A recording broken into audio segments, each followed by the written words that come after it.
السلام عليكم ورحمة الله وبركاته. سو دواada asxaabta maanta cashirkeena labaad gaar ahaan qeybteena labaad ee koorsada waxaynu kaga hadlaynay IB advancing-ka.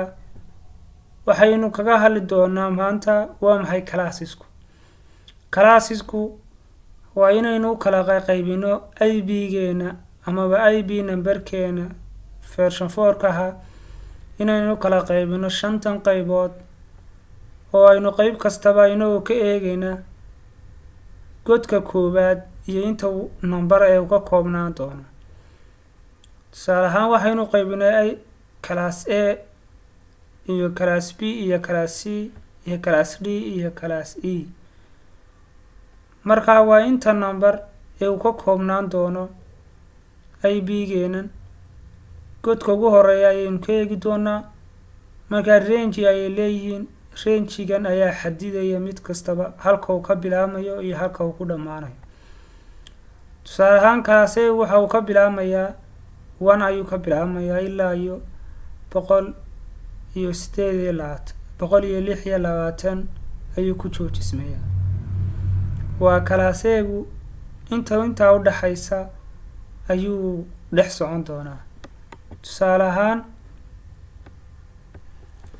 haddii aynu soo qaadano IB haddaynu soo qaadano IB ka bilaamaya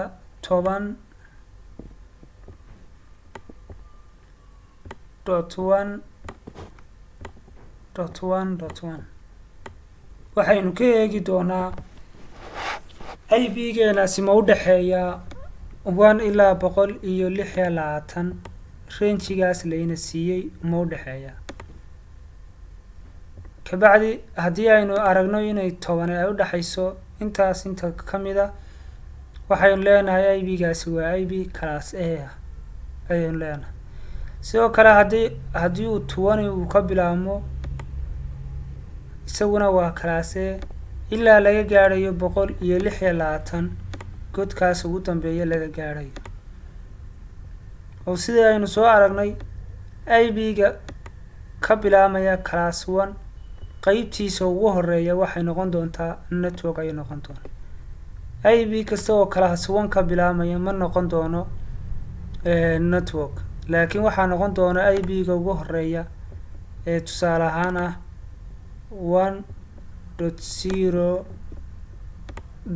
1.0.0.0. IB-gaas ayaa ah ka ugu horeeya ee uu adeegsan doono network-gaas. marka kaas ayaa noqon doona network ID ayuu noqon doona. sidoo kale saddexdaas 0 haddaynu ku bedelno 255 isagana waxa uu noqon doonaa broadcast. waxaynu kaga soo hadalnay cashirkeeni kan ka horeeyay ayaynu kaga soo hadalnay. marka haddii aynu saddexdaa god aynu 255 aynu ku bedelno isagana waxay noqon doonaa broadcast ayay noqon doonaa. marka isaguna waa sidaas. IB class A-gu waa caynkaas waxa uu ka bilaabmaa 1 waxaanu ku dhamaadaa 126. haddii aynu isla eegno IB-ga class B-ga waxa uu ka bilaabmayaa 128 waxaanu ku joogi doonaa 191. intaas inta u dhaxaysa ayaa ah IB-ga class B-ga. sidoo kale subnet mask-i way ku kala duwan yihiin oo waynu isla arki doonaa. qaybtan ayaynu ku arki doonaa inoogu xigta ama slide-ka labaad inoogu xiga. sidoo kale IB-ga class C-gu waxa u dhaxayn doonaa 129 ilaa 223 number inta u dhaxaysa weeyaan. oo waa IB-ga ugu yar waxa uu adeegsan doonaa amaba uu noqon doonaa godka ugu dambeeya oo keliya taayuunbu adeegsan doonaa IB-ga class C-ga. godkaasina waxaynu hore u soo aragnay calaa god kasta inuu ka kooban yahay 254 number. marka IB-gaasi haddii computeriskaagu ay 254 wixii ka yar ay yihiin amaba network-gaagu yahay deviceska wixii ka yar 254 ay yihiin class C ayaad iska qaadan doontaa. class A-guna waa ka ugu badan weeyaan, waa numberska ugu badan ama waa range-ga ugu badan ayuu leeyahay. tusaale ahaan isaga waxa u bannaan 3 code oo dhan ayaa u bannaan. saddexdaas code-ba waxaa adeegsan doonaa network-giisa deviceska ayaa adeegsan doona. laakiin class C-ga waxa u bannaan hal code oo keliya ayaa u bannaan. sidoo kale codekaas mid kastaba codekaas isma bedelo codeka koowaad, yacni la adeegsan maayo ayay ka dhiganta. class C-gana 3 code ayaan la adeegsanayn ayay ka dhiganta, waynu isla arki doonaa. class D-gu isagu waxa uu ka kooban yahay 224 ilaa 239 ayuu ka kooban yahay, waana multicasting. isaga lama adeegsado badanka, waana kayd ayay shirkadii IB-yada soo saartay ay u dhigatay, marka waa multicast ayaa la dhahaa.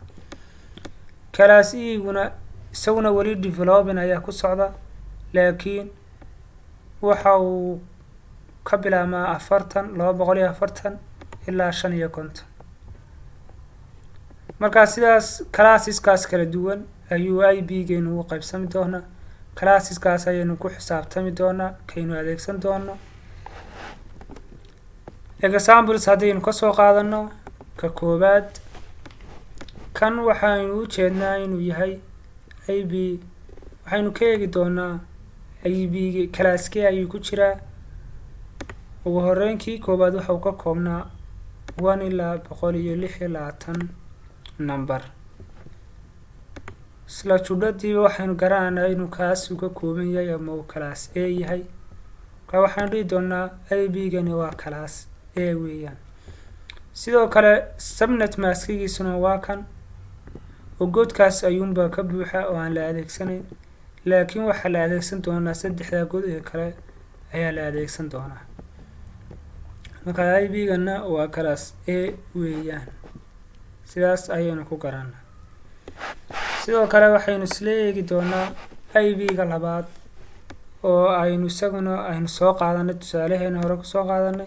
isaguna waa 20.20.1.1. marka isagana waa class A oo waxaynu ku garan doonaa waa range-ga intaas ayuu u dhexeeyaa. marka sidoo kale haddii aanad godkan aanad eegin oo subnet maskiga aad eegtid, waxaad arki doontaa godka ugu horeeyo keliya inuu buuxo, kabacdi sidaas ayaad ku garan doontaa inuu class A yahay. ka labaad haddaynu soo qaadano, isagu waa 130 ayuu ka bilaabmaa. sidoo kale waxaa ku xiga .1.1.2.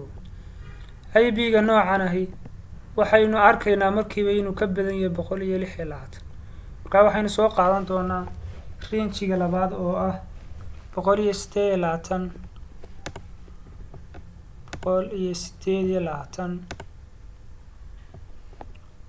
191.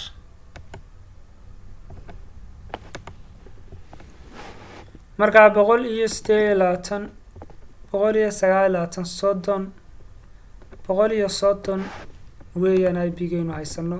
marka waxaynu ka heli doonaa qaybta labaad ama class B-ga ayaynu ka heli doonaa. kaasina sidaas waxa uu inoogu noqday IB-ga la dhaho class B ayuu inoo noqday. tusaale ahaan haddii aynu xag kale ka eegno, waxaa buuxa 2 god ayaa buuxa oo aynan adeegsanayn. waxaynu ka adeegsan doonaa 2 god ee ugu dambeeya. marka waxaynu garan doonaa inuu IB-gani yahay class B. haddii aynu soo eegno ama aynu eegno qaybta afaraad, isagana waxa uu ka bilaabmi doonaa 195.2.3.1. 195ku waxaynu ka eegi doonaa range-gani miyuu ku dhex jiraa, waa maya. haddaba waxaynu gudbi doonaa range-ga labaad oo ka bilaabmaya 192 kuna dhamaanayay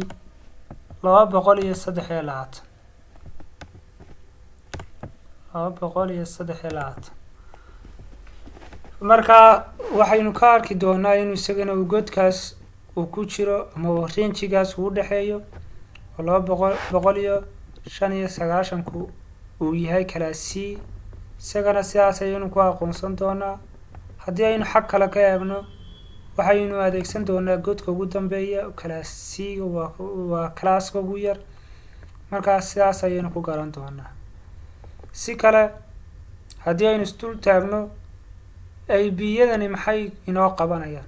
AB-yadani waxay inoo qabanayaan tusaale ahaan waxaynu xidhiidhsiinay computerskaas haddii aynu isku class ahayn isla hadli maayaan oo madhow waxaynu isla arki doonaa practical aynu ku samayn doono computerska iyo sida iskula hadlayaan iyo classeska kala duwan ay yeelan doonaan. ugu dambeyn waxaynu sii eegi doonaa labadan su-aalood oo aynu ka jawaabi doono classka ay yihiin. ka ugu horeeya waxa uu ka bilaabmaa 90 ka ku xigana waxa uu ka bilaabmaa 129. marka waa inaynu isla fahanaa classkii ayuu ku jiraa. classkii koowaad waxaynu ku soo aragnay 1 ilaa 126. marka kaas ayaynu arkaynaa baynu ku guda jirto 90 oo 90gu inuu ka mid yahay ayaynu arkaynaa. marka waxaynu goobaabi doonaa class A ayaynu goobaabeynaa amaba sidaas ayuu class A ku noqday. sidoo kale 129 waa uu ka badan yahay 126. marka waxaynu arkaynaa isaguna inuu yahay class B inuu yahay oo class B wuxuu ka bilaabmi jiray 128 number ayuu ka bilaabmi jiray waxaanu ku dhamaan jiray 119. marka kaasna sidaas ayaynu ku goobaabnay class B. bal haddaba aynu isla yar aragno sida ay u shaqeeyaan waxa la dhaho aynu isla yar aragno sida ay u shaqeeyaan classyadu marka la joogo componentska. tusaale ahaan waxaynu soo qaadan doonaa waxaynu adeegsan doonaa backtracerka inagoo soo qaadan doonaa switchtaasi waa central device weeyaan kaasoo inuu adeegsan doono inuu networkgeena isku xidho. waatan switchtaasi weeyaan.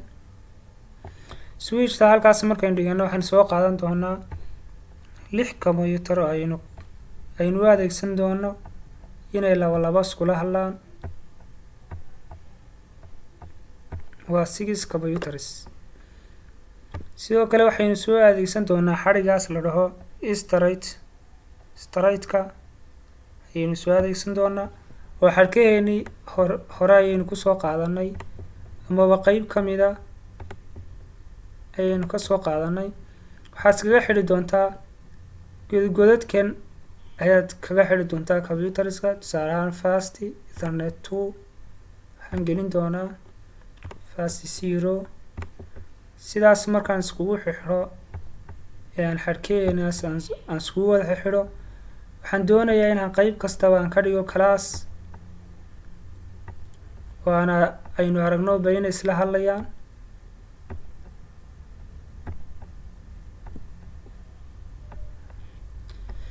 iminka waxaan dhameeyay designkii amaba waxaan isku xidhay waxa la dhaho computerska ayaan isku xidhay iyo switchteeni.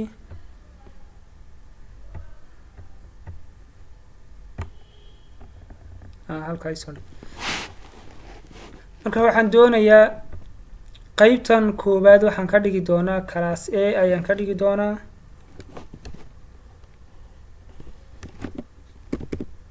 class A ayaan ka dhigi doonaa. qeybtan labaad waxaan ka dhigi doonaa class C. class B ayaan leeyahay. qeybtana waxaan ka dhigi doonaa class C.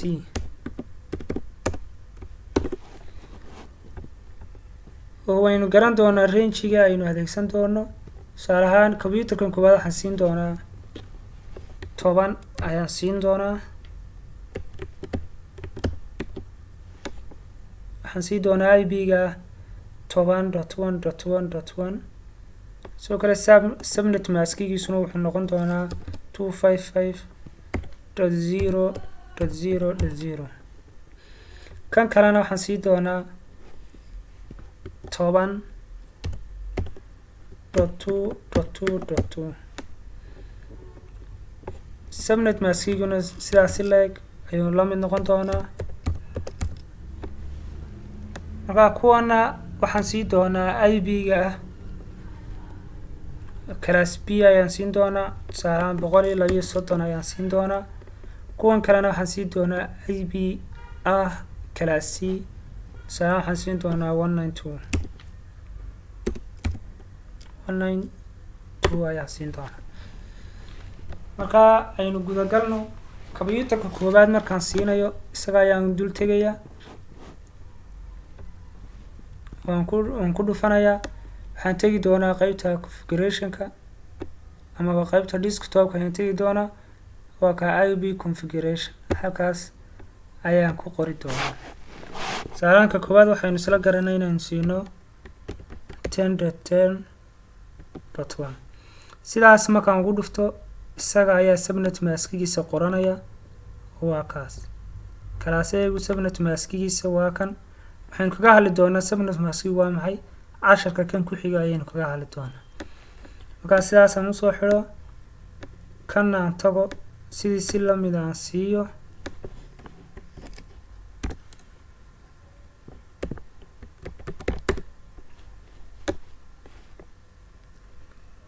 haddaba waxaynu eegi doonaa ma isla xidhiidhayaan. haddii aynu tijaabino,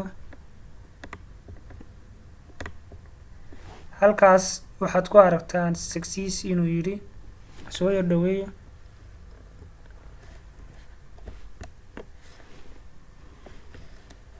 sorry, waad ujeedaa baan filayaa labadan computer way isla xidhiidhayaan.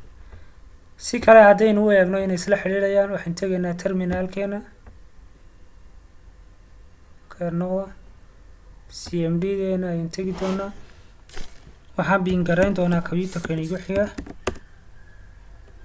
computerkan igu xiga waxa weeyaan, ama computerkan kale wuxuu haystay .2.2. waa ujeedaan wuu soo jawaabaya oo way isla xidhiidhayaan. marka kan kalena aynu u tagno, aynu isagana siino 100 iyo waxaynu isla qaadanay inaan siino 32.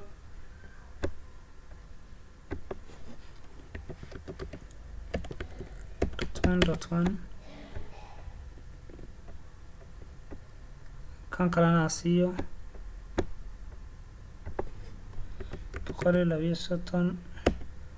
132.2.2. isagana waa ujeedaan subnet maskigiisu waa class B weeyaan, laba god ayaa buuxa. kan kalena aan tago si aan isu raaciyo, waxaan isla qaadanay inaynu siin doonaa 192.1.1 class C ah.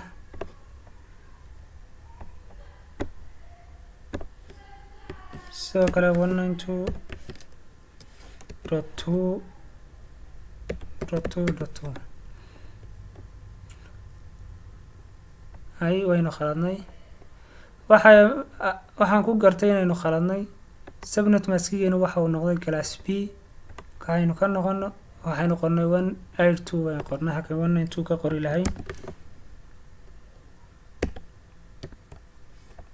wadaan kana baabiye